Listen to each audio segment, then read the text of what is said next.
The title of our panel is Reparative Approaches to Higher Education. So we are all, some of us are no longer students who graduated last week, but finished their Viva. We will talk about different doctoral projects and the way we conceptualize the issues of justice and injustice in higher education. So the first speaker for today is Yushan, who is a doctoral researcher at the Department of Education and the Center of Skills, Knowledge, and Organizational Performance.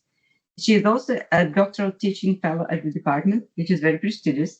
Her research interests focus on education, skills, development, employment, poverty, inequality, mobility, and social justice, with a particular emphasis on examining how youth and marginalized communities navigate in a rapidly transforming socio-political landscape. Her doctoral thesis explores the experiences of marginalized students in higher education in China, navigating issues such as credentialism, meritocracy, structural certification, shifting labor market demands, and the rural-urban mobility trajectory. Thank you, Olga, and thanks for coming. I'm Yushan, and today I'm going to present part of my ongoing PhD thesis. And I'm finishing up, so it's really nice to present it and also get some feedback from the audience. So, like the overall thesis, so today I'm going to talk about the relative privilege. I'm gonna share some findings from my thesis, which focuses on students from rural backgrounds and again access to higher education. But kind of higher education is positioned in a discursively marginalized way, looking at lower tier institutions in China. So my research is a narrative inquiry based on interviewing students, understanding their autobiography at three lower tier institutions in China. So the overall thesis looks at information itself. I use the buzzword self. But today I'm only looking at a very specific and concrete aspect of how does relative privilege contributes to the formation of the self and understanding of the self, who they are, how they perceive who they are, and how they perceive, and also how external discourses shape the way they perceive themselves. So the lower tier institutions, I'm just going to give you a very brief definition of the kind of institutions that rank around 300 to 400 in the national ranking. And in each institution, I had like 12 to 14 participants, and I did 3 rounds of data collection, which included student autobiographies and 2 rounds of interviews. And for some of them, I also visited them in their rural homes, which is like mostly very far from where they go to university. So I'm gonna start with a story, the core of my thesis. During her early days at Mountain College, Golden Delight, who is a female third-year student in humanities at Mountain College, saw an event advertisement on campus about a course called How to Transform Yourself. She was deciding whether she should go or not. Golden Delight came from a poor peasant family in a remote village in the countryside. It's in the western part of China, one of the poorest and least developed regions in the country.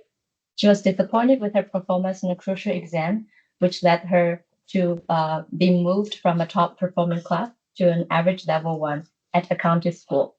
Such a downgrade made her break down.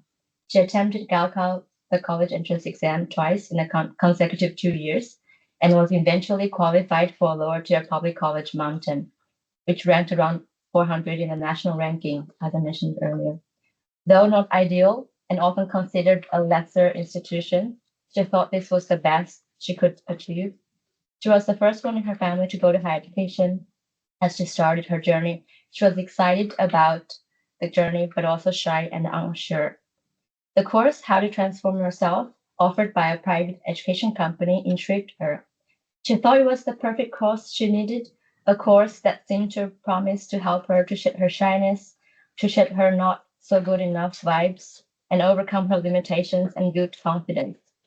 During a one-on-one session with a staff from the company, she was asked to undergo a psychological test to understand her personality.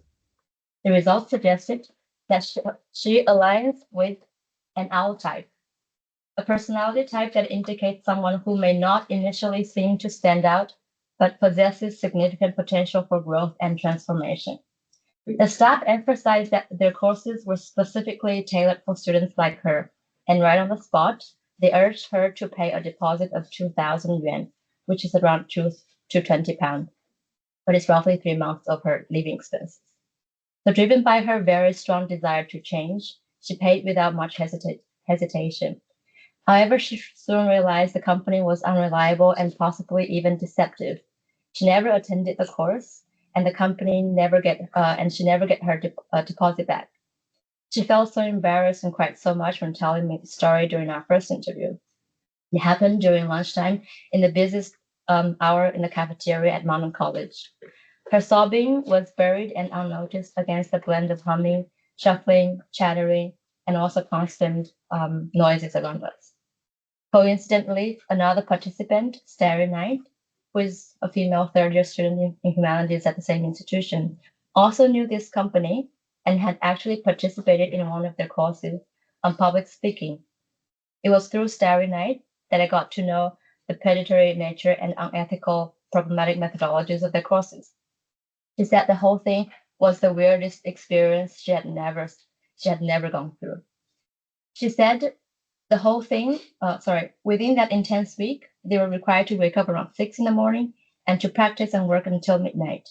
The tutors required everyone, quoted, put fire into our mouth and break a piece of wooden board by bare hand so that we can break through our inner fears and surpass ourselves, unquoted.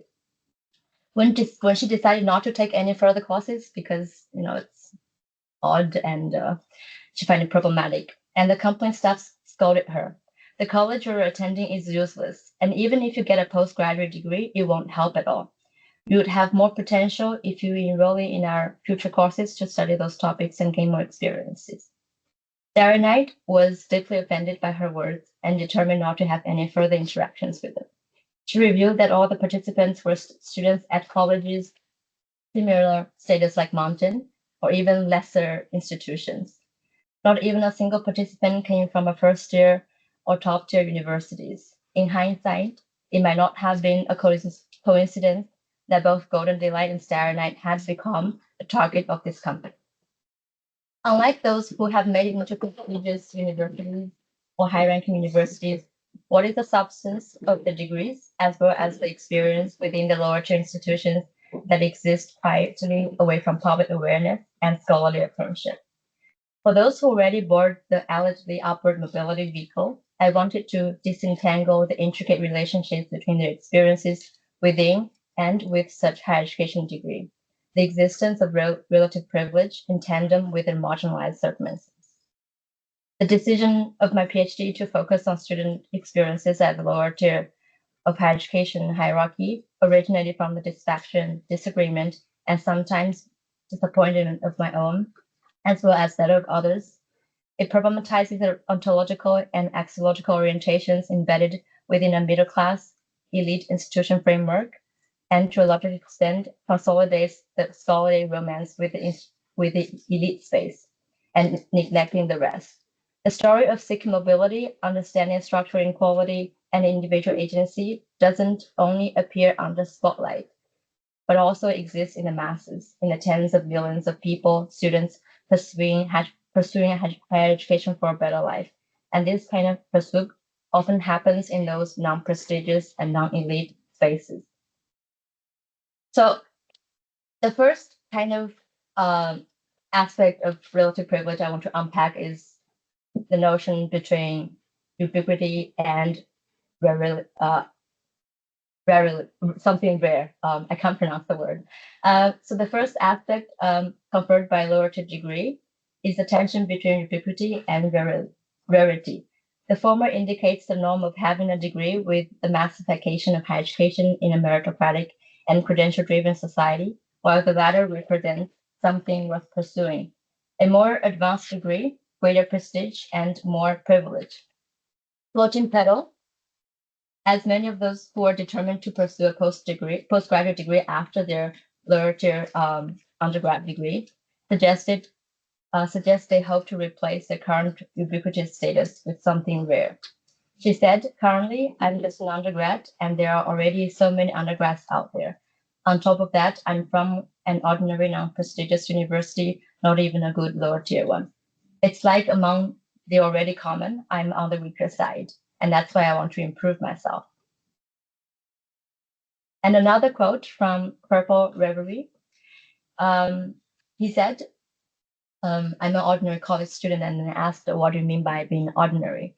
And he said, because there's so many college students nowadays and feel like being one of the masses. So they use a lot of this, being one of the masses. It's very common to see, to give themselves a self-perception. More noteworthily, new reports that the number of graduates from postgraduate programs in Beijing in 2023 exceeded those from undergrad programs for the first time, which makes credential inflation even more worrying for those holding an undergrad degree from a lower tier institution. As shown in Floating Petals' words, the ubiquity of her degree bothered her, and her strategy to a postgraduate degree to possess something indicating more rarity. A relatively rare credential would better help them, instead of being one of the masses, but to stand out from the masses. A relative degree is the discursive opposite of a rare or exceptional one, a good status that is worth pursuing.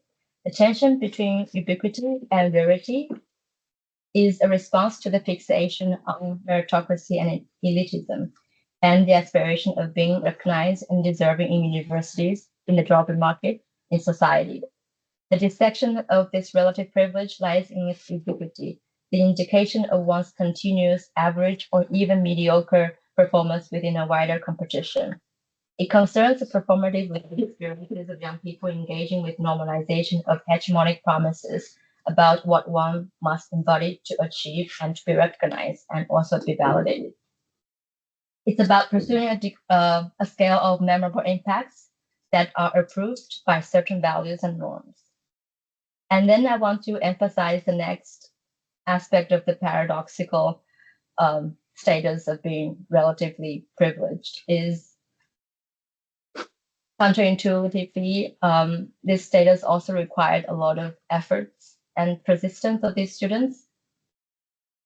Because they come from marginalized background, it takes them a lot of commitment, chances, and resources from the whole family to actually excel at school. So everyone was at school, but not everyone has made it all the way to higher education like they did. Gaining access to higher education was not an easy journey, and these students worked diligently to reach this achievement. Their degree earned them and their families respect in their villages and communities, where a degree remains still highly valued and relatively rare. Many of them and their families felt a profound sense of pride for being the first in their families to pursue higher education, as well as the recognition they earned in a credential-driven society, where education and having a degree are respected. So this quote from Harmony Tranquil, he told me actually with a lot of pride that in his village, the common perception is most people only their education level stop at primary school, and very rare go to high school. And he was probably one of the first ones that went to university. And his mom was really proud of him. And then there's Autumn Wind, also felt something very similar. So until 6 or 7 years before I went to university, there had never been anyone who was admitted from his village. So when he passed the exam, it really made his parents very proud, and him also very happy about it too. Despite their admission to higher education having earned a pride for Tranquil Harmony and Autumn Wind and their family, this effect is also often coupled with complexity. The disparity in the perceived value of a degree between their social context, their local context, and the broader social cultural landscape, the coexistence of privilege and marginality, has created ambivalences and paradoxes for these educated rural youth. The above quotes and the fact that these students are one of those who made their way to, after rounds of selection and competition to higher education, demand us. Oh, no. Is it on? Yeah. Okay. But there lies a profound structure behind such seemingly uplifting privilege for the poor, which cannot be celebrated too soon. Unlike those who have made it to prestigious high-ranking universities, the substance of the degree is at crossroads. These students could neither place too much value on their lower tier degrees, but also they could not completely dismiss it. The varying degrees of substance perceived by various levels indicate that our understanding of the degree and the perceptions without um, without looking at the associated privilege and marginality at the same time. It demands us to analyze the circumstances through the intersection of perspectives from different viewpoints and references, and the varying degrees of power. One critical positional challenge that arises here is how we can ethically and morally reflect on the paradoxical and nuanced nature of the social circumstances of these students. The coexistence of marginality and privilege, avoiding the moral superiority of us over our own experiences, and the trap of understanding them not as more powerful nor more victimized as they actually are. Another critical question arises is how we can better understand agency when it is exercised in tandem with degrees of privilege and predicaments of marginality. These two questions I further discussed in my thesis and welcome to read it after I submit it in 2 weeks. And upon this point, let's briefly return to the topic of this session on reparative higher education.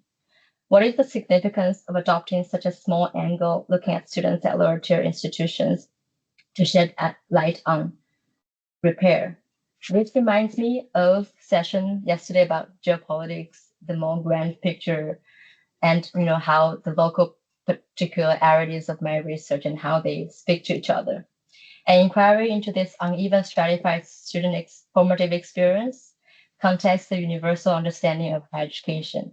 The massified higher education system with top universities consistently performing well in various university rankings, or the emphasis on global competitiveness for nation building, and characterized by the fetish of merit, elitism, and a social Darwinist form of competition, and also the scholarly discourses reinforcing norms and values embedded in elite spaces, have disguised a proliferation of structural inequality and dilemmas.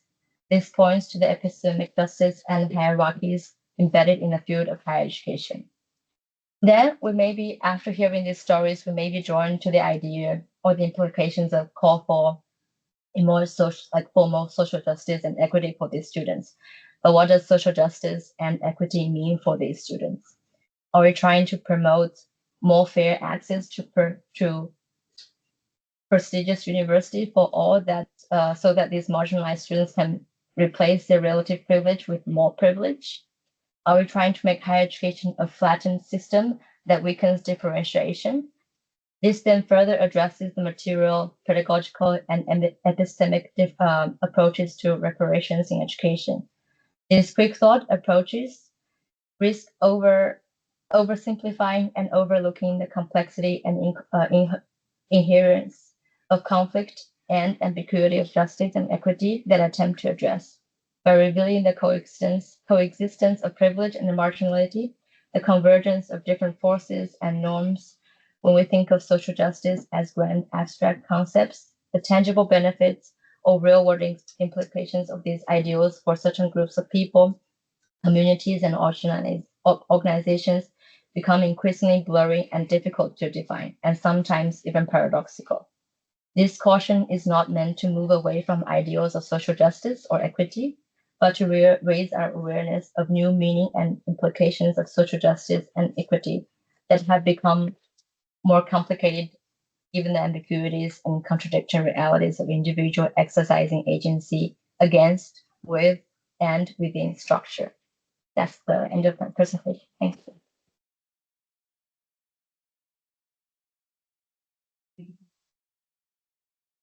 Really highlighted the complexity and depth of the issues.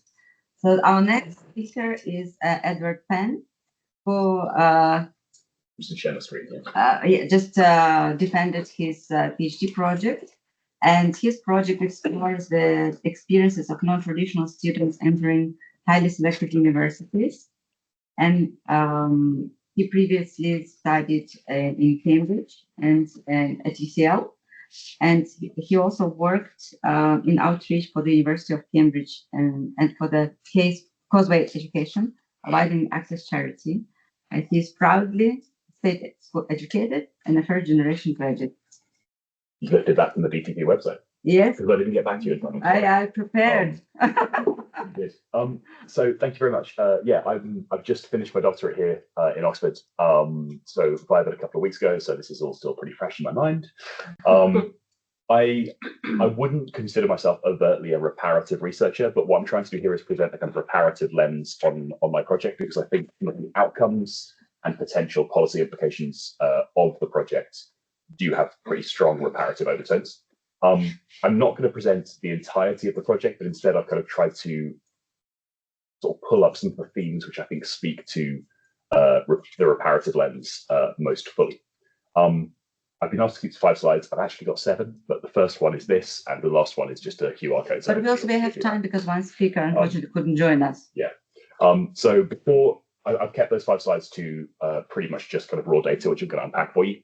So I'm going to give you an overview of the project first, and then we'll get into sort of how I'm going to unpack that data. So I was looking at how admissions stakeholders at the University of Oxford, and that includes both kind of tutors, administrators, and also students, conceptualize what merit and fairness in Oxford's various undergraduate admissions routes look like. This was a really salient time to do the project because in the last 2 or 3 years, Oxford has introduced a foundation year.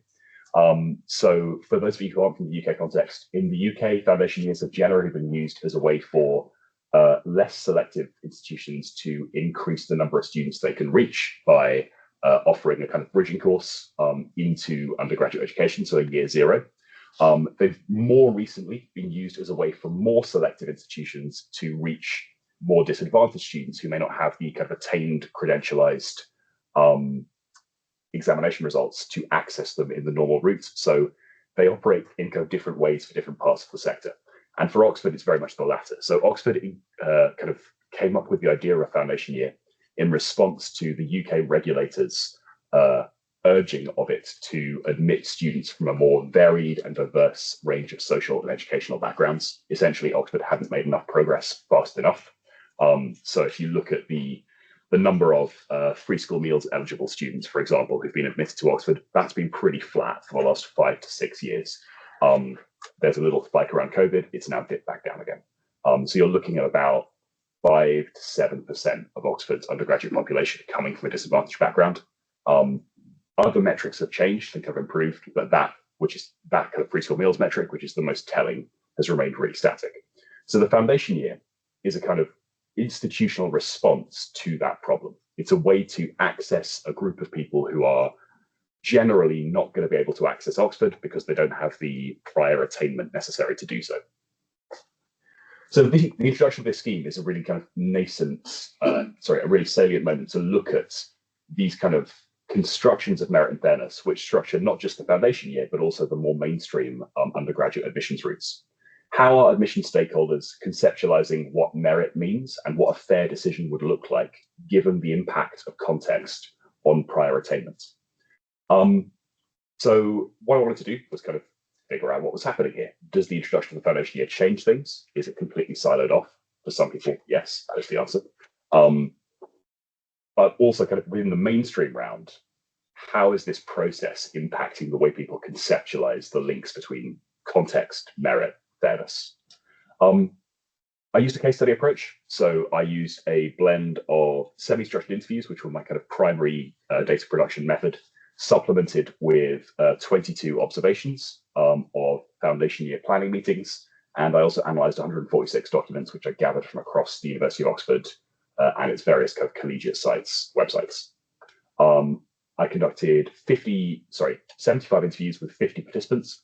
39 of those participants are academic participants, so admissions tutors, senior decision makers, kind of policy makers. and 11 are with student representatives, 10 of whom identified as working class or disadvantaged in some way. What I want to show you is the different kind of conceptions of merit and fairness in admissions, which the tutors came up with, and how they kind of rub up against and kind of create friction with the way that students were conceptualizing what that meant. And the hidden part of this, which I didn't expect to find coming in, but actually is a massive part of the project, is the links between how those conceptions happen in the admission space and how they operate in the teaching space. So the first thing I'm going to show you is this. This is tutor conceptions of teaching. And I'm going to show you two radically different conceptions of what's going on. This first one is from Adam. So all of these names are pseudonyms. Adam is a college tutor and is also involved in the development of the foundation year strand in his subject. Adam basically thinks you should definitely contextualize within the admission space, but once students are here, we shouldn't be contextualizing their teaching at all. We should be setting a very, very high bar and expecting them to kind of essentially work their socks off to keep up. We shouldn't be thinking about the prior educational experiences they've had to do so as to belittle them and to infantilize them. We should just expect these students to struggle. The struggle's part of the point. And this idea of the struggle being part of the point really struck me. I kind of used this as a prompt line for lots of subsequent interviews. So you can see that Adam sort of says the students always say, I wish I had a class. I'd have done better if I'd had some time to think about this or talk about this before I wrote my essay. Adam thinks, no, that defeats the point of what you're doing. You're meant to be here to battle by yourself with these really difficult ideas, texts, reading lists. And then through that process of kind of autodidactic struggle, you will improve. Adam sort of recognizes that later on in one of our subsequent interviews that his experience designing the foundation year has sort of reminded him that not everybody is like him. Not everybody could read a book in 2 days and kind of make sense of it and do something useful with it. But nonetheless, he sticks to this conception of what undergraduates should be able to do. The converse view, this is from Neil. Oxford's very, very sink or swim. You can teach people to swim. It doesn't mean you keep them in the shallow end forever, but you don't just drop them in and let them drown. From Neil's perspective, this is what teachers or tutors like Adam do. They throw students into the deep end and some of them drown. So Neil thinks that we are making it, and this line also really struck me, we're making it hard for reasons it doesn't need to be hard. So sure, Oxford should of course be challenging, but it should be challenging for valid pedagogical reasons, not just because we think it's a good idea to make students write 3 essays in a week, right? There is, and these two kind of views encapsulate, I think, different kind of poles of what different tutors conceptualized Oxford teaching to be about. So the most simplistic way to put it is tutors like Adam really value volume. They value students doing stuff by themselves. That's where the value comes from. And tutors like Neil want to do some more explicit skills teaching and view teaching at Oxford as an active process where students aren't expected to kind of acquire everything by themselves. That conceals, I think, some more complicated ideas about like where the value in the teaching system lies.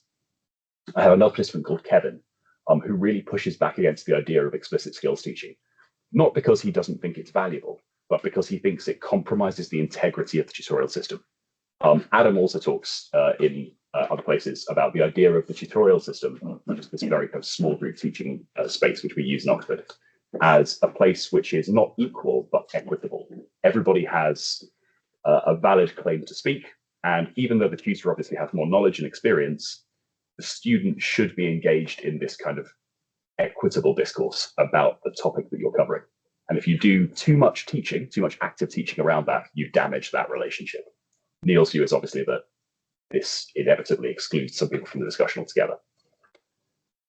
The really interesting things, these conceptions of teaching feed into how admissions decisions happen. So this is from Simon, and it's just a kind of description of how this works. That's the whole premise of why we do admissions this way.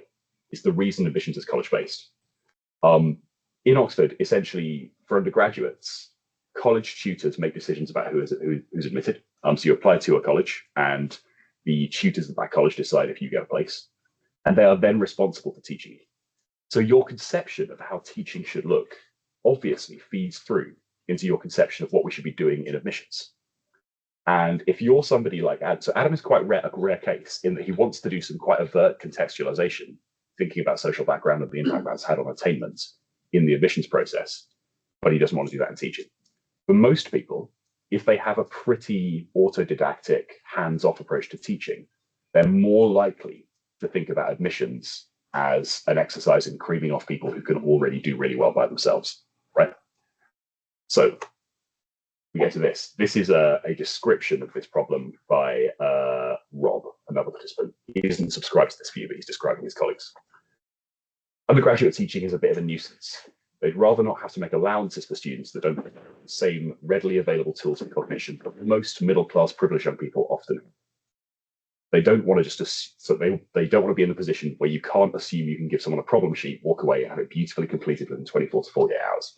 So he's saying that tutors who think of teaching as a kind of autodidactic process where students lead and don't need much help are more likely to admit people who have those what he calls those cognitive tools ready-made. They're more likely to admit people who already look a bit like the standard Oxford student, someone who's very independent, very happy with ambiguity, already attaining extremely highly, and has those academic skills already developed. And so we see this idea of your conception of teaching feeding through to how you make admissions decisions. Again, this is a simplification. I'm very happy to unpack it in the questions, but I think basically you can see these ideas of different kinds of merit being discussed in the admissions process. So a very credentialist form of merit, where people have essentially already attained highly enough or already developed to the point where we can see they're going to be basically fine at Oxford, versus a more contextualist form of merit, where tutors are thinking about what somebody's achieved within the context they've come from, how relatively impressive that is, and what that tells us about what they could do, how they could develop once they're here. So it's a kind of static, cross-sectional, single point in time view versus a more trajectory-oriented view. And these different tutor conceptions kind of play out in the admissions process in various different ways and have various different relationships. I'm not going to talk about that in the presentation, happy to in the questions. The place where I think this has really kind of important purchase for a reparative lens on this project is how this collides with student conceptions of what's happening in the teaching space. And here I'm going to sort of show you some student views and think about how they might collide with, oppose, create friction with people like Adam, who conceptualize teaching as something which students basically do to themselves. So first of all, I'm going to talk about student conceptions of the interview process, particularly, so the interview space. In the same way that private school people can get better grades or get better grades easier, they can do well in the interview easier. They've had practice interviews, you've had training, you've had so much more coaching. Your friend went to Oxford, your dad went to Oxford. You're more familiar with what the interview is. So this idea of familiarity with the space and the kind of display of knowledge and ability which is valued within that space is seen as by these students as a really integral part of succeeding in the interview process. And I'm doing some writing with a colleague about this at the moment, the idea of performing ideality of a student in these spaces. If you ask tutors, they'll tell you they can spot that performance and they can see innate talent. I'm not convinced they can. I think it's radically naive to assume that you can disentangle those performative skills from the prior educational and social experiences you've had. And I think the key thing here is that tutors often conceptualize that performance as just confidence, like kind of a social trait. No, actually, I think it's the idea that actually your performance, your academic performance in that space probably is going to be stronger because you've had more chance to develop it. Of course, it's going to be better. The problem with that is assuming that that's going to translate through into undergraduate performance in a kind of easy, non-problematic way. So this was from Ellie. This one now is from Jack. So Jack is describing, Jack had 2 college interviews. This is quite common in Oxford. He didn't get into the college interview he's describing here. He got into a different college and is now doing completely fine. He's getting a high 2-1. So he's clearly someone who is perfectly capable of succeeding at Oxford. But at this other college, I didn't understand what was being said. I didn't feel I was in place to respond, and I knew. I left those interviews feeling really upset. I knew it wasn't a true representation of my academic potential. And then he talks to his friend about the interview they had with the same tutors. If I'd been asked that, I would have crumbled and been like, I don't know what to say. So the student view of this is that that idea that you can discern innate talent, that you can kind of see it in a student in the interview space, is complete anathema to their experience. Their students are really aware and kind of tuned into the idea that the interview is a performative space. It's a place where your whatever innate talent you have, if we think that's a thing, isn't directly or easily translated into the performance you actually give. And I think there's a real juxtaposition between the tutor conception of what's happening and the student conception of what's happening. The same is true for the teaching space. This is Chloe. Tutors want to keep Oxford as this rigorous place, but I don't think Oxford being rigorous is why people come out of it doing great things. Everyone's so smart, and half the time they're not even using their brains. No one's going to write a good essay at 3 a.m. It's the fear of not handing it in. I always think I'd be doing better if I went to a different uni. This is in response to Chloe describing her experience handing in essays. She talks about old tutors and young tutors. I think you can kind of read into that kind of more traditional models of the tutorial system where we're thinking autodidactically. Old tutors will give you one line of feedback. I'm going to be so mad if you don't hand it in. You're going to bring me a paper printed copy to my college. Since the way that she sort of describes them. And I think the idea that they think that's what rigor is. They think a kind of tough teaching experience, which is just difficult inherently, not intellectually, but because of the way it's set up, because it's meant to be kind of formed by sort of this harsh Socratic questioning. That's how these tutors conceptualize what rigor is. Chloe disagrees. Again, this is Jack. It took me so long to get through one paper. The language is a bit less accessible. If you're spending all your time on the evidence and getting the pieces of the puzzle to put your essay together, you don't have as much time to think critically. If you're struggling to understand the evidence, how can you think critically about it? Jack's view is that the way teaching is set up at Oxford, so for instance, having to write 2 or 3 essays a week, very volume heavy, very dependent on you teaching yourself the material, actually gets in the way of your ability to think critically about it. So for Jack, this is the way Oxford teaches is actively inhibitory to their academic development. What I want to kind of make clear is that this is not the only way teaching happens at Oxford. There are loads of tutors who are doing really innovative, pedagogically rigorous things, but some are not. And I think this is where the reparative lens really comes in. What I want to do next is to put these tutors and these students in a room with each other and get them to talk to each other about how radically different their experience of the same space is. And I think this is where the project has a potentially reparative element to it, that kind of participatory approach where we can bring together stakeholders from the same community who are experiencing things in radically different ways and disrupt each other's views of what's happening. There has to be a kind of action-oriented, practitioner-led response to this. I think lots of people who were very wary about my project thought I wanted to tear up the tutorial system and abandon doing it entirely. I don't. It's obviously a brilliant way to teach if it's happening in the right way. If it's not happening in the right way, if we're focusing on product rather than process, it's just like to kind of feed bright, ambitious, really motivated people into a meat grinder and make them hate academia, which is what happens to lots of our undergraduates. Maybe graduates too. Maybe graduates, we don't know.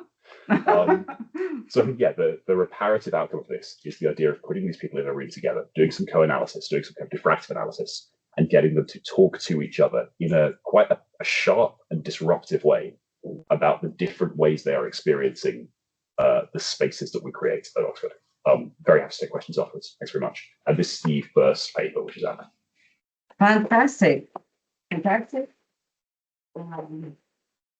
I need to download that. Well, let's do it. So, and we will then reference it, right? Yeah, please do.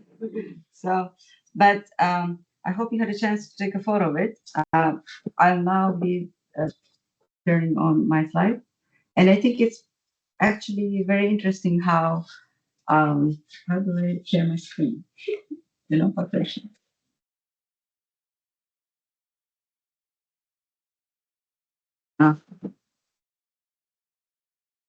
to grasp off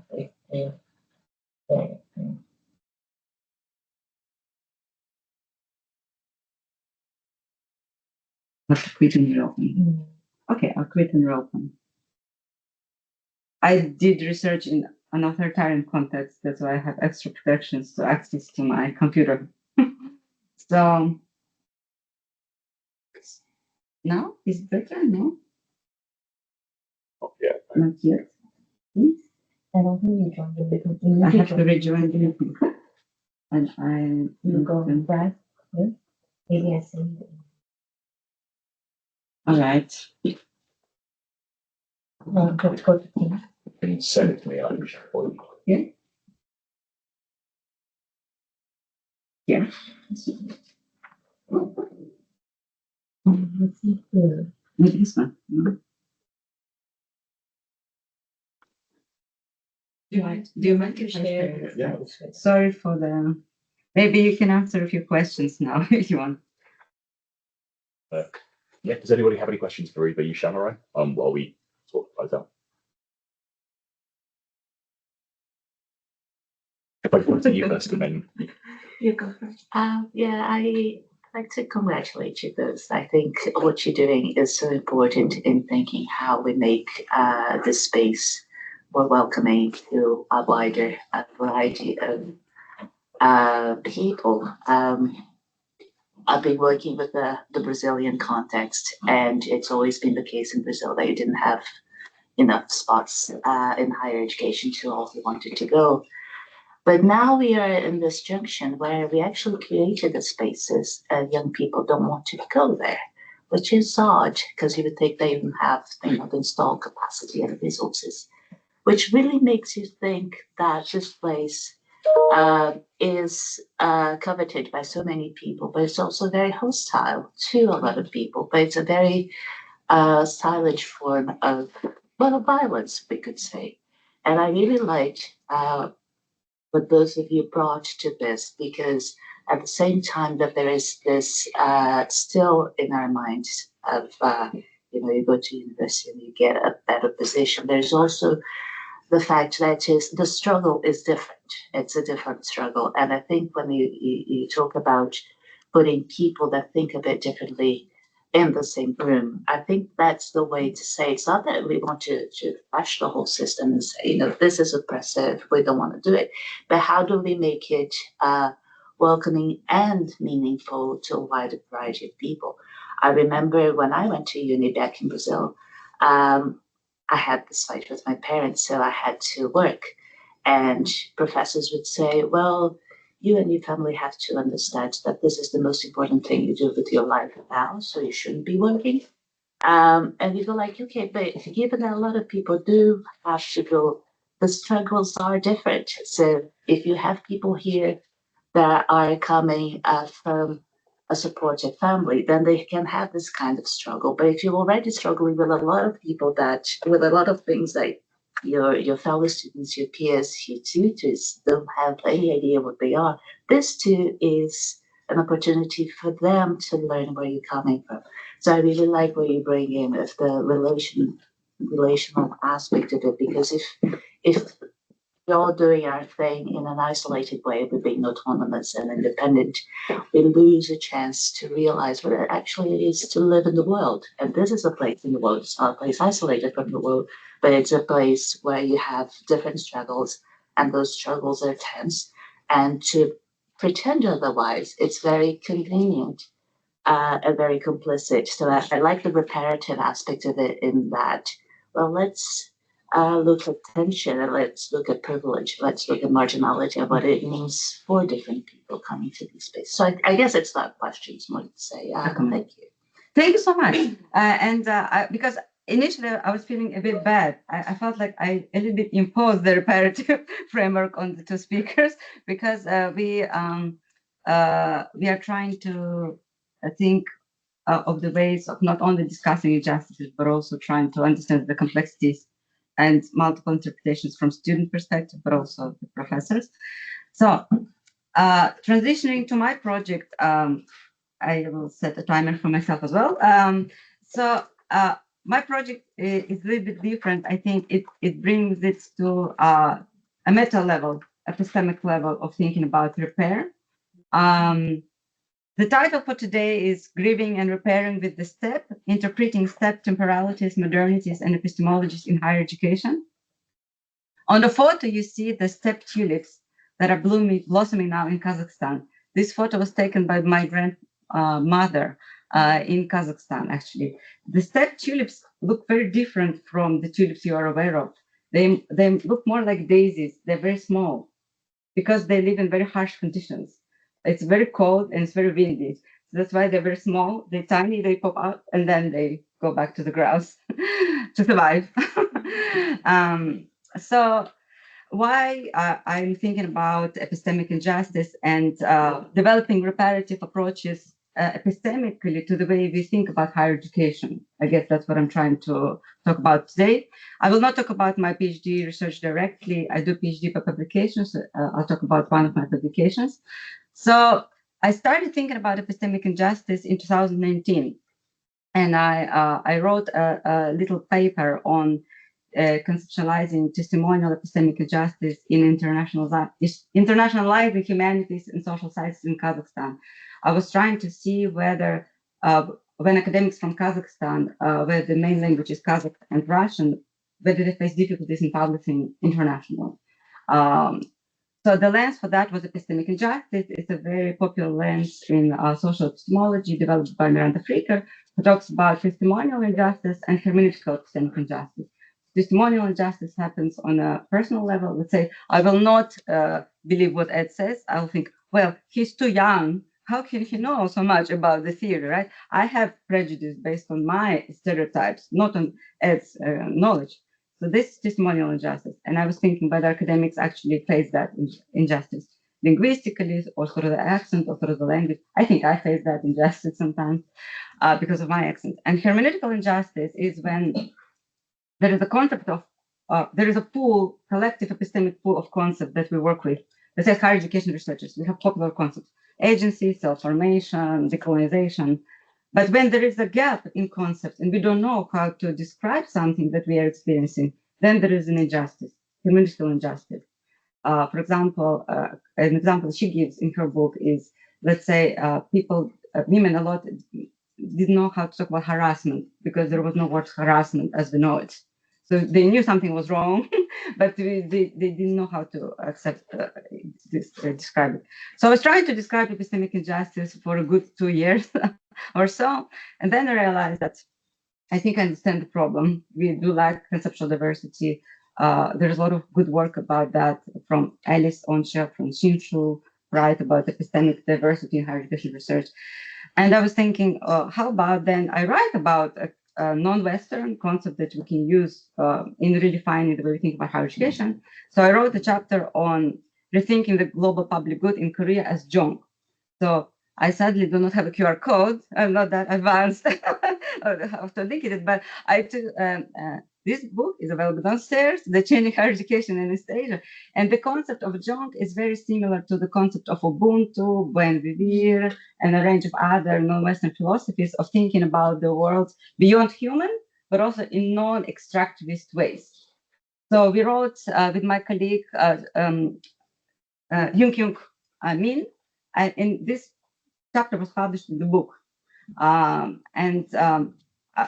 That's how I started thinking about actually elevating indigenous concepts and using them seriously in the way we rethink higher education. And I think what unites all three of our projects is that I think standpoint epistemology is quite helpful in the way we think about it. Why do we care about these topics? What our personal experience brings to this table, right? In feminist social theory, you would usually connect what you live through with what knowledge you produce, or how you see the world, or how others see yourself in this world, in terms of your even epistemic potential as well. So then I, inspired by the comment yesterday, I was thinking maybe I'll talk more about how I'm addressing and repairing the epistemic injustices that I was thinking that I tried to define in the first part of my PhD. So me and my friend, Azuddin Mohamed Anwar, who was a doctoral researcher here in Oxford, We wrote a number of articles and book chapters on postcolonial theory in comparative and international education. He recently published a chapter on decolonial theory. It's an oxymoron, decolonial approaches in higher education. And we developed a pedagogical method to think about sustainability using indigenous knowledge from Malaysia and nomadic knowledge from Kazakhstan, the steppe knowledge. So we analyzed 30 proverbs and the way those proverbs conceptualize sustainability and how we can use that knowledge to teach sustainability in higher education in Britain. We wanted to flip the narrative of building capacity and actually build British capacity with our knowledge. We thought it was a provocation. People loved it. Policymakers came, university leaders came, everyone was doing little designs, everyone was crafting.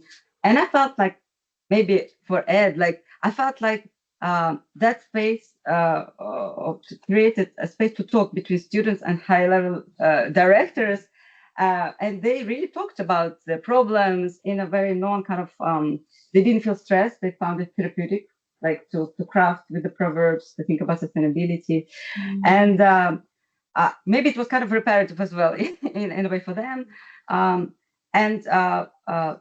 Yes, our goal was kind of to decolonize the imperial core at the center rather than maintain this narrative that Kazakhstan and Malaysia don't have capacity building, Kazakhstan and Malaysia don't have knowledge and sustainability, that international agencies have to bring knowledge through capacity building projects. That discourse is very prevalent. It's quite tiring, frankly.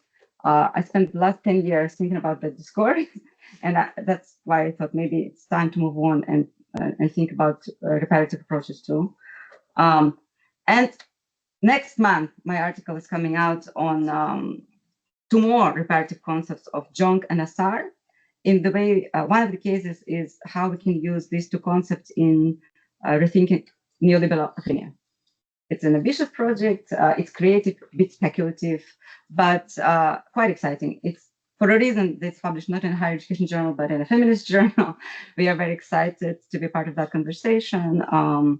I really hope maybe when it comes out, higher education scholars should also engage with it and add it to the vocabulary of Bui and Vivir and Ubuntu. And this concept, Asar is from Kazakhstan and Jong is from South Korea. And my latest, third aspect of my PhD is about learning from the non-human actors in developing the steppe epistemology. So I have 7 minutes left, but I just came back from Chicago, where I gave a talk at the University of Chicago at the panel with Professor Daria Tsembaluk. She just published a book on ecocide in Ukraine and the environmental impact of Russian war in Ukraine, and how this war is devastating not only for people, but for animals and land, and devastation that's brought by the destruction of the dam. And the scale of destruction is unimaginable. The scale of repair is also unimaginable. What can we rebuild? You know, how many displaced universities were displaced in Ukraine? This is quite tragic. We and the historian Gail Brecher, we were thinking, how can we decenter Russia and empires, and how can we build solidarities between humans and non-humans in Ukraine and Kazakhstan by the steppe, and thinking about nature and centering the nature. They are from literary departments, that's why it's a bit creative, but actually I think it resonates a lot with the research on higher education and nationalism and thinking beyond the nation, thinking beyond methodological nationalism. The talk yesterday on welfare nationalism was very inspiring. I have a degree in comparative education and nationalism studies. That's why I really want to think of beyond the nation. I think to me, higher education is very nationalist. To an extent that I became a British citizen and I still pay international student fees. Because as per European higher education law, if you start as an international student, you can't change. You have to unenroll and then re-enroll, but this department doesn't guarantee that they will accept you. So this nationalistic tendencies to higher education are so horrible to me. But anyways, it's, so that's why I'm kind of on this reparative mission. So briefly, this was on the project with Jude. And in Kazakh philosophy, it's a very deep philosophy of educating children to live in harmony with nature. They have 3 concepts of tarbiye, oyat, and sawat. And about philosophy is a very deep philosophy of living in harmony with nature, living ethically. It complies with the do no harm principle, and it highlights the sustainable human relations, so the principles of nonviolence. In Kazakh language, just to bring some epistemic and linguistic diversity to this conference, for example, there is a proverb, Ata askar tau, ana barundaha bul, and the rest I cannot read, bala jahasındaha kurak. So the father is a mountain, a mother is a mountain river, and the child is a plant. So actually,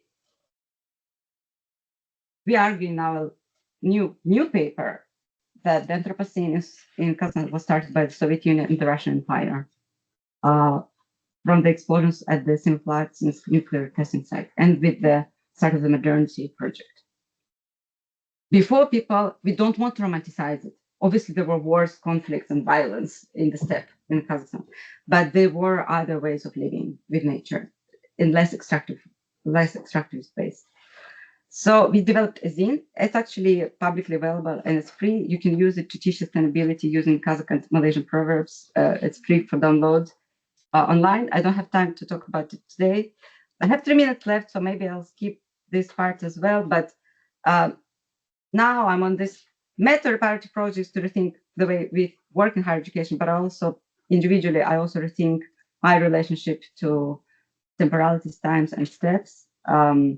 I will skip this session, but actually, what I think is important to this conference, and sorry, I'm a bit messy, but yesterday I was thinking, maybe we can say now petro universities. We depend so much on oil and extraction and the misuse of land that maybe we just should call ourselves as petro academics. I don't know, like petro. I know that sounds a bit funny, but in Kazakhstan, it's an extractivist economy. They fully depend on oil. Britain as well. Most oil is extracted in Kazakhstan by British companies and American companies. We are really connected. I think we have to think globally because we are so deeply connected by extractivism and exploitation of the earth. So, and I never realized that when I was growing up, there was this little painting, and you can't see it very clearly, but my mom grew up in the steppes, and her childhood memory is the oil rigs that were using it. So I was just starting to thinking that maybe we could talk about petro universities, but it's a story for another case. But to conclude, to bring beyond human pedagogy to higher education research, I will start developing concepts. I'm developing methodologies. How can we think about it? I'm developing decolonial methodologies that are arts-based. And now I want to develop beyond human pedagogies. And Arapitri Prakash talks about 3 aspects of reparative approaches to higher education: epistemic, pedagogic, and ethic-economic. Her research is exciting. It's very inspiring for me. I want to address the epistemic and pedagogic aspects of it. And I wrote an essay for the journal by Boston College on learning from the steppe tulips about rethinking internationalization of higher education. So how often do we actually go outside and learn from nature? How many plants can international students name? How many animals do we know? Do we center nature in the way we design international mobility? Can we speak? In my mind, I live in the world where we moved from decolonial turn to a reparative turn and now to an environmental turn. It's in my mind. In reality, it's different. But I'm thinking, what can we learn from steppe tulips and about survival? What can we do from the steppes? What can we learn from alternative archives? What can we learn from steppe epistemologies? And to change global higher education, or to develop new concepts, or to develop new ways of relationality with each other, without romanticizing it, but also moving beyond these individualistic and quite toxic ways of producing knowledge. I think we've so normalized being stressed and overworked and in competition with each other. We think there is no other way. There is. There are so many other ways of being. I will conclude here, 6 seconds left. And sorry for like this kind of brief tour of some of my research ideas, but we have prepared questions for the audience and for our discussants. And yeah, I prepared a range of questions, but we don't have time for that. Like, how can you think about bibliorepair? It's David's work. How can we think about epistemic repair? It's Shinshu's and Vedika's and Panellists' work. How we can think about socioeconomic repair? How we can think about micro repair? It's just maybe some systems are beyond repair, and we just have to hospice them and create new systems. And the discussion questions is, the first is, what's the relationship between participatory methods and reparative approaches to justice? It's a question for Ed. And the question for Yushan is how we can address the politics of access, experience, and equality in justice. Maybe if you can briefly start from that, and then we'll open, we'll have almost half an hour. Sure. So I think I also teach, so I was a doctoral teaching fellow. I'm now teaching at the collegiate level at Oxford. So I teach at Regent's Park and Christchurch. Oxford has no education or sociology undergraduate students. Make of that what you will. So I teach academic skills, and I think it's interesting that a place like Oxford requires a kind of such a proliferation of academic skills teaching roles. I think a lot of it is because lots of the kind of core teaching we provide is not very pedagogically informed. But the work I do with those students is very much about bringing them into the kind of critical space about the curriculum and the pedagogical methods they're engaging with in their tutorial space, and showing them or working with them to sort of discern ways to allow them to access that quite inflexible curriculum and pedagogy in a way that works for them. And this is really what brought me around to thinking about participatory methods as a form of dissemination from this project, but also continuation on into, I think, the projects that still need to happen, which are more probably focused on pedagogical reform here. I think it's very, very difficult to think about any kind of reparative approach without participation from everybody involved in the community. Like it's kind of a nonsensical descriptor if we don't have genuine equitable participation from everybody involved.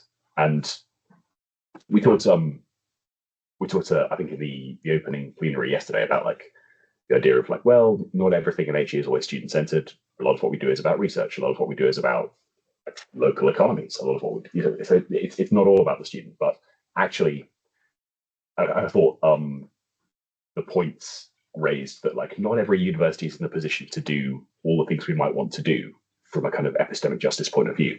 Oxford is. Oxford is the richest university in this country. If we can't do this, if we can't set time aside to reform what we're doing in a kind of genuinely participatory way, then we're kind of lying to ourselves. Like we have the resources to do this. I'm not saying that every university needs to in the same way, but we can and we should. So I think Agree. and I think there's what I often got from people who were kind of on the opposite side of the epistemic spectrum to me in our interviews is sort of like things like, well, other universities don't face this kind of scrutiny. It's like, no, they don't. Other universities don't have £6 billion of endowment. Like, complain more. So I think, yeah, we absolutely have to be finding and creating spaces where that kind of participatory discussion can happen. And then crucially, it needs to be taken seriously. One of the things I found most heartening was the fact that through the process of designing the foundation year and then teaching on it, lots of my participants found that they had undergone kind of genuine fundamental shifts in their appreciation of what the teaching process was meant to be.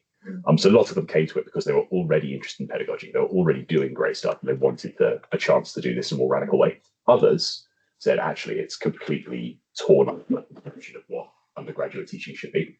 I've started integrating what I'm doing in the foundation year into my undergraduate teaching, and guess what? They really like it. And I think that process has almost been a kind of participatory research process for those participants themselves, just through that. It's almost action research for them. So yeah, the relationship is, in one word, like integral, fundamental.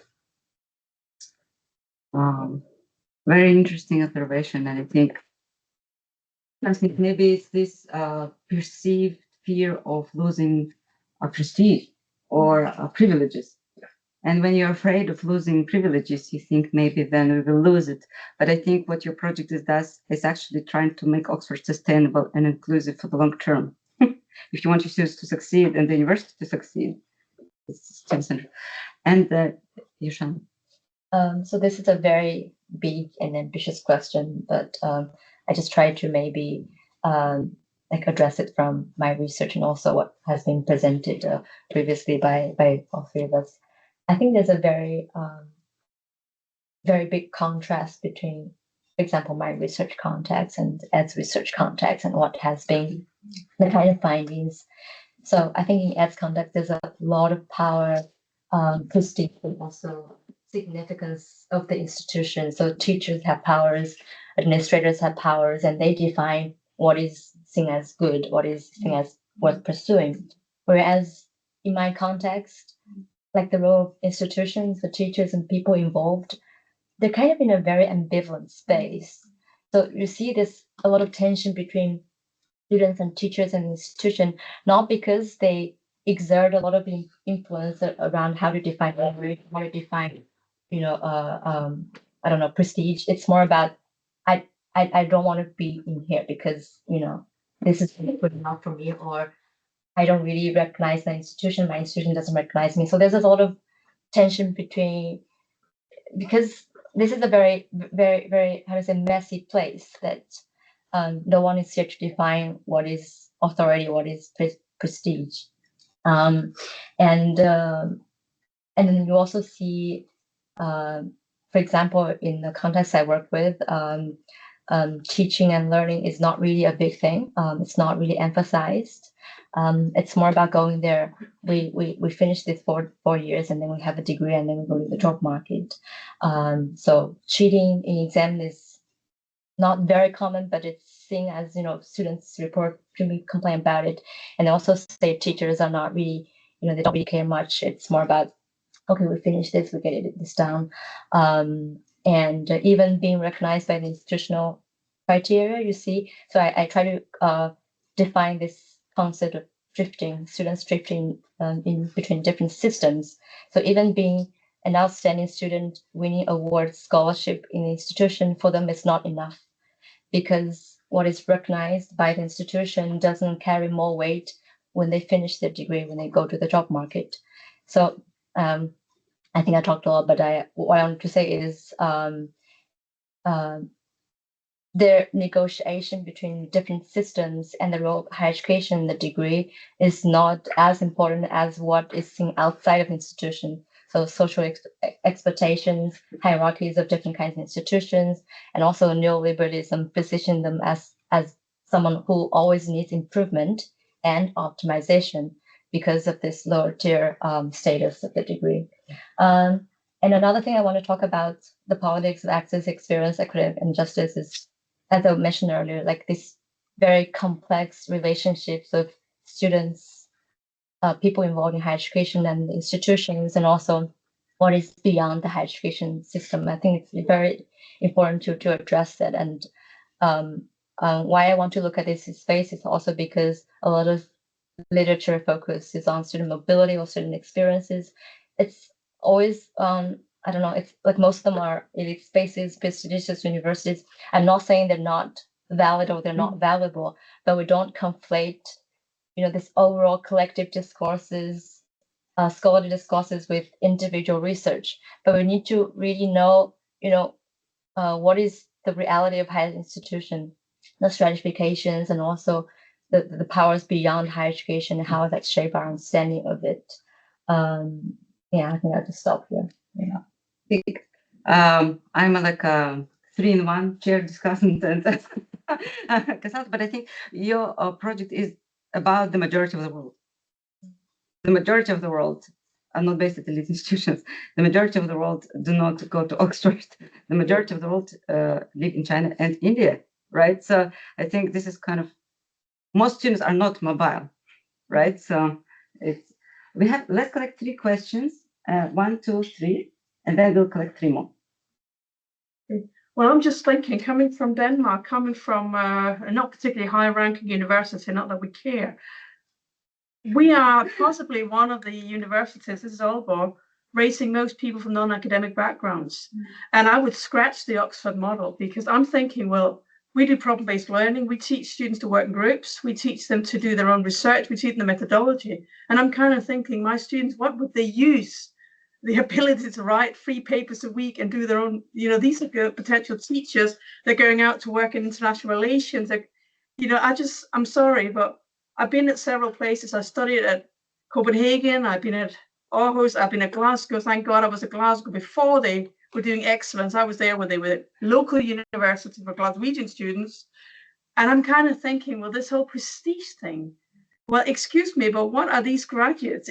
If they're from Oxford, they probably get a job by virtue of having been at Oxford. But what are the skills? What are you actually teaching them? We know when it's being compared, we got medicine. They had to fight to get medicine in the north of Jutland because the old universities didn't want Aalborg to have it. We actually train medical students to talk to patients, and they're very successful with real people. They don't go into research, but they do. They actually feel a need in the north of Jutland for GPs. I think the skill that the Oxford system, as it currently stands, teaches people is to produce minimum viable products very, very quickly over and over again. Like that's essentially when you're producing 3 essays a week, that's what you're doing. Something that's just about possible. And I think it does train you well for a particular kind of professional workplace. If you want to go and work at McKinsey, yeah. I think obviously the problem it raises is it doesn't give you any space to think about what the best solution looks like. It gives you space to think about what the easiest solution or the most mechanistic solution or the standard solution looks like. There are medical degrees and other degrees, right? There are medical degrees and other degrees. So yeah. So in the way that this is not the only thing that Oxford teaches. No, but the way it teaches medicine is it's not problem-based learning. It's the tutorial system again, and it's learning stuff that most universities don't think you need to learn. So I think there's lots of value in the tutorial system. I think there's loads of space for it to be a genuinely deep critical interrogation of important thinking and important ways of approaching the world. What I would do if I was reforming it is I would ask people to write probably half the essays they do right now. And I'd ask them for the rest of the time to do collaborative thinking. I'd introduce seminars. I would ask them to not write an essay, but maybe produce a mapping, like for one of my weeks of discussion. So I think like it's amazing to have the funds to be able to teach students in really small group settings. That's brilliant. We shouldn't junk that. What we should junk, this is me, not the university, what we should junk is the expectation that producing massive amounts of volume is the valuable bit. Like the valuable bit should be the process, not the product. Let's go to more questions. You want to go first? And then me? Mm-hmm. But I thought that too was. Give it a okay. Go first. Thank you.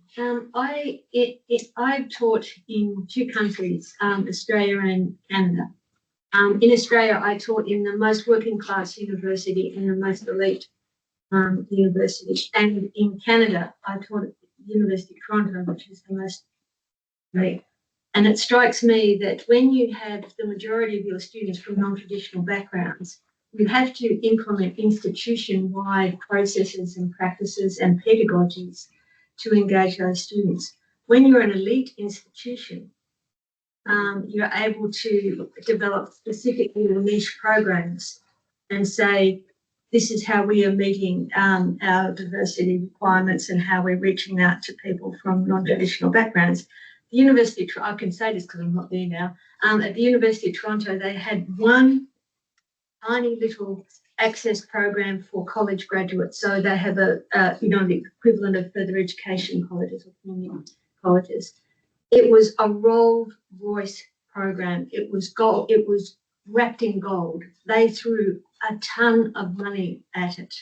And the students did very well because, basically that they were supported in a way which we can only dream about. But the problem with that was the university would say, we can only afford one of these programs. We can only do this once. We can't actually do this in an institutionalized way. And I really like the way that you're taking such an intransigent perspective and saying, this is what Oxford should do. How do you think the question of the nature of the pedagogies can be raised rather than a focus on the student? Let's collect second question and then we'll Well, thank you so much for your presentation. I really regret that I missed the first two, but I got to hear you, Olga, and I wanted to ask you about the utilization of indigenous philosophy and the possibilities to enact those philosophies in higher education. I systematically confront this idea that in many ways we learn from those communities and then we bring those concepts and we philosophize, but then they're so academia is so crossed by modernity and capitalistic logic. So sometimes I was listening to you, so yes, I'm with you.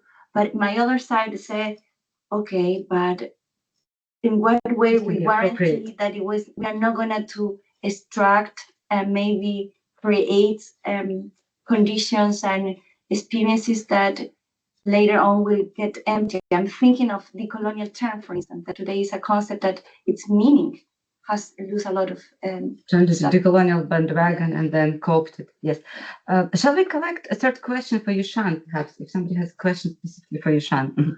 Yushan, do you also do follow-up to find out after they finish the 4-year university degree, where do they go? Do they continue the master degree or do they get a job?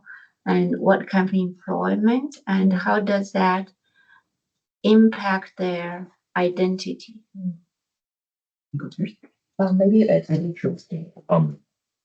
So I think the answer to how we kind of start to think about more effective pedagogy is again through student voice, but it's not necessarily through just working class or disadvantaged student voice. I think there's sometimes a tendency to focus on the group which is perceived to be like problematic, but actually that allows us to silo that group and say like, well, sure, like we'll do some extra stuff for you to like kind of fill a deficit. Actually, so if I think of the example of one of the students I work with at one of the undergraduate students I work with, they got the top mark in their subject across the whole university. Like they are someone who is absolutely excelling in the Oxford environment. The first half of their first year, they found it completely impenetrable.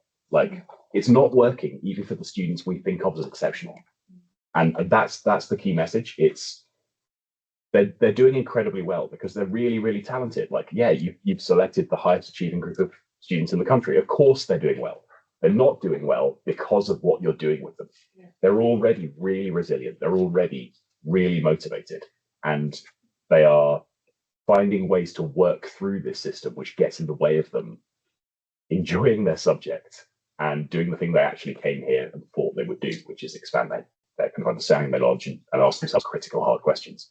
And I think actually getting the voices of those kind of really mainstream, like normal, quote unquote, students into the discussion and making it clear just how difficult and obtuse the current system is for them, as well as the students we think of as being non-traditional, is actually the most powerful thing we can do. I think lots of the time we can't see that actually those students are having just as tough a time of it as everybody else. And they may not be dropping into the zone where we start to worry about them because, you know, they're really, really good at learning already. But it doesn't mean they're having the best time they could be. It doesn't mean that they're excelling as much as they could be.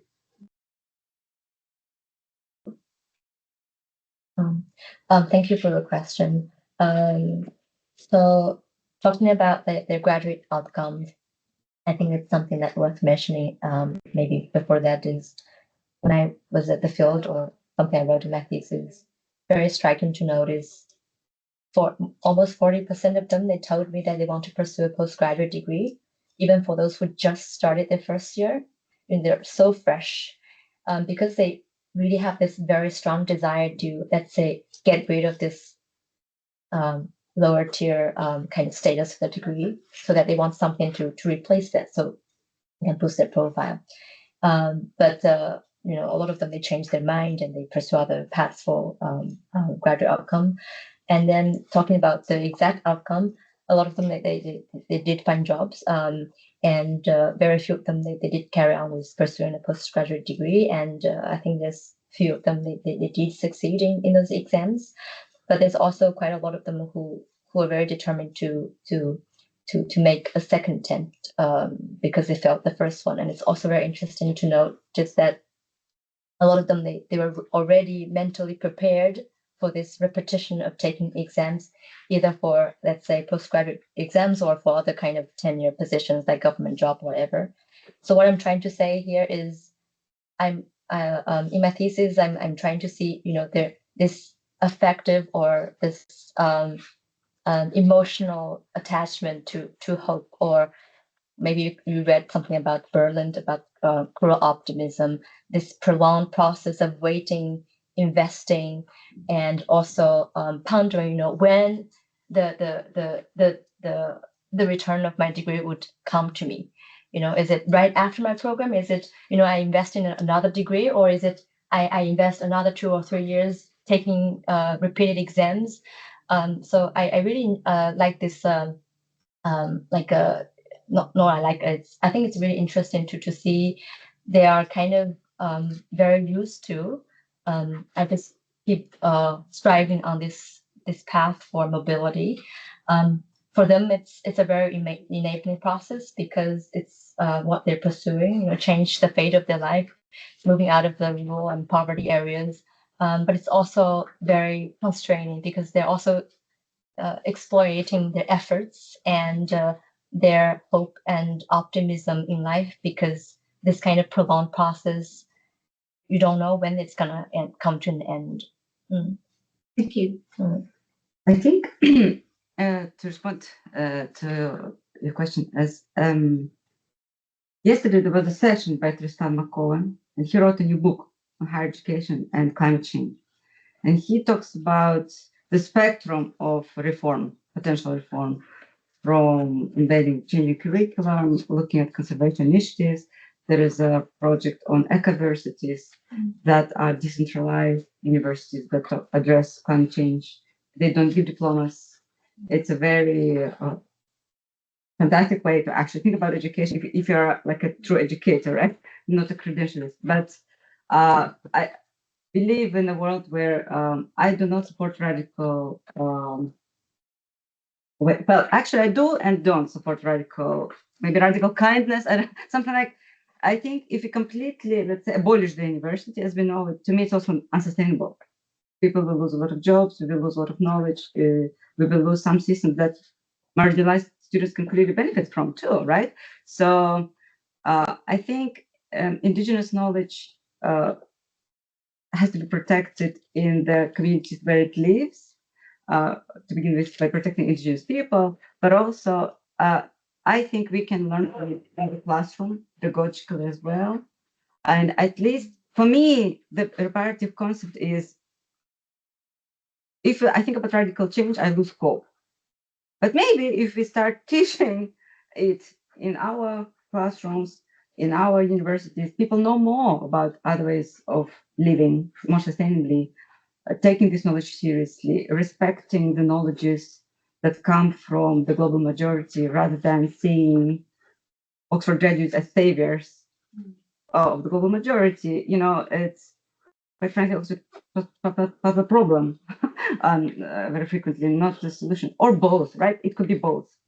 But this is kind of my approach as it is now. Maybe it will change in the future. And I think if you have 3 more questions, maybe for the speakers. One online. There is a speaker from for Ed. What are the next steps in terms of research in this space? Is focusing on admissions teaching enough, or do we need perhaps to focus on schools and think about how we can collaborate with employers? And just before you start answering this question, maybe this is also an opportunity for all speakers to give final remarks, so that each speaker has kind of opportunity to share. Thanks, Deveshi. I think so. There's lots happening in the school and pre-16 space already, and I think it probably in widening participation terms, it predates most of the institutional focus. So for most of the 21st century, widening participation work has focused on going out to schools, getting more people to apply, doing stuff to the supply, to the sort of demand side of working class or non-traditional people accessing prestigious universities. And that can be things like attainment raising initiatives, information advice and guidance. That stuff's been happening for a long time. And it's been kind of successful in that it has definitely encouraged more people to apply. We're now at the point where actually the major barrier to accessing prestigious higher education institutions in the UK, if you're from a disadvantaged background, is attainment. And that's because coming from a disadvantaged background lowers your attainment on average, right? It's that if you are from, it's not the case for every individual. Obviously, some people it kind of excel despite their circumstances. But on average, if you're from a worse background, a poorer background, a more poorly performing school, you won't do as well. And most universities in the sector have started to recognize this. Most selective universities in the UK are introducing things like contextual offer making. Oxford, Cambridge, and Imperial are not, right? And so we need to think about why that's not happening here, but also if it's not happening yet, hopefully yet, what else are we doing around that? And I think part of the reason I was kind of focused on teaching, or I came to be focused on teaching, was that it so clearly inflects the gatekeeping decisions which Oxford makes, the admissions decisions it makes. So I think absolutely there's the need for more focus on school, how we teach in schools. Also, for the vast majority of students who aren't applying to highly selective universities, schools need to work for them as well. We need to have a much, much better and more well-developed vocational and technical pathway through. So may I ask a yes, question? and also this. Yes. Are there widening initiatives for international students? Generally not in the same way. There's the kind of information, advice, and guidance provision. But it's often run commercially, rather than by the universities themselves.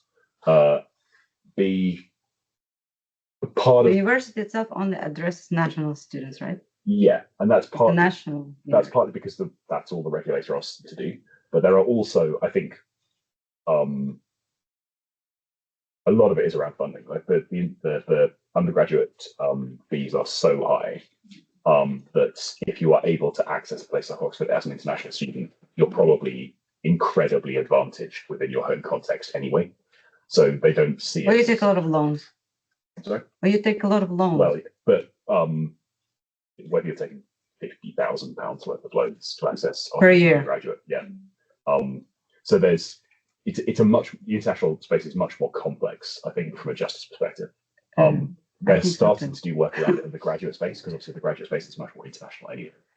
And I think it's quite interesting about Oxford that it kind of keeps the most elite spaces for the national students, and then the most income comes from international postgraduate students.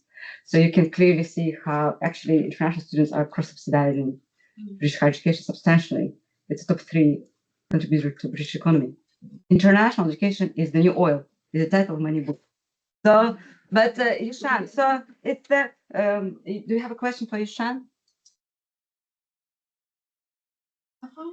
Thank you so much, Yushan, for your remarks about the difference between your context and the ads context. And I find that your remarks are kind of quite pessimistic, but not your remarks, but their experience kind of quite pessimistic, because they think they are not a good match. They think they have to go through the postgraduate examination, so on and so forth. But how could these pessimistic attitudes work together, work hand in hand with higher education and self-formation, which might focus on more positive aspects of higher education, the change that you might have? Maybe I think what I presented briefly, because 15 minutes I couldn't really give you a very holistic idea, but in my thesis I did spend quite a lot of efforts to look at the ambivalences, not just the sad story or the pessimistic story. It's also about how they navigate different spaces, and there's some incremental changes in life. And another question about self-formation. I think what I also try to problematize in my thesis is higher education inherently transformative? what is assumption about higher education bring changes, bring self-formation as positive.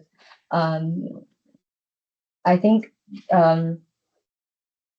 maybe it is not, or maybe it's it's debatable, because when we're in higher education, it's not only about we're dealing with learning, teaching, and coursework. It's also about we're dealing with a lot of overall forces outside, and it's always a constant practice of me self-positioning and figuring out who am I. And I don't think it's in my thesis. I don't think it's a really positive story. I think it's more like there's more complexity and nuances that we need to figure out.